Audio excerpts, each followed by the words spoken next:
In some occupation right agreements, Yep. there's this little thing called a capital loss clause. Okay. And there's nothing to prohibit that sort of clause being in the Okay. occupational right agreement under our regime. And there are some operators who still have that clause in their occupation right agreements. Okay. And there are still some operators who will carry on using that clause. Yeah. I know anecdotally from our friends at the Retirement Villages Association, they've done surveys of their members over the last year or two, and the results were quite mixed. You know, there were some operators who said, well, we don't use a capital loss clause anymore. Some say, well, even if there is one in our agreement, we probably wouldn't exercise it. And then there are some who said, well, yeah, if we do have it and we need it, then we would exercise it. So there's quite a mixed view from what I picked up. Yeah. How operators approach capital loss clauses.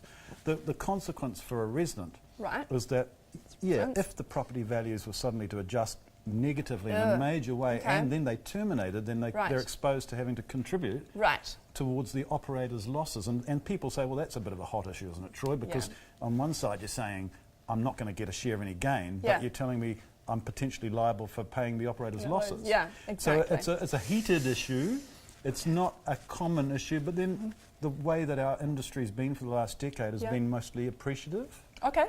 We haven't seen a major property slump recently. The family of the older person, as much as the older person themselves, need to know this stuff. Yeah. So the older person will get advised on this, but let's face it, a lot of older folk, when they're entering a village, are doing it in a situation of vulnerability. Okay. They're doing it, they might be selling the home that they've lived in for 30 years. It's quite an emotionally charged decision, and to think that an older person is going to retain all the little fishhooks and implications is a big ask, even with really good legal advice. So family members understanding this stuff too is going to help.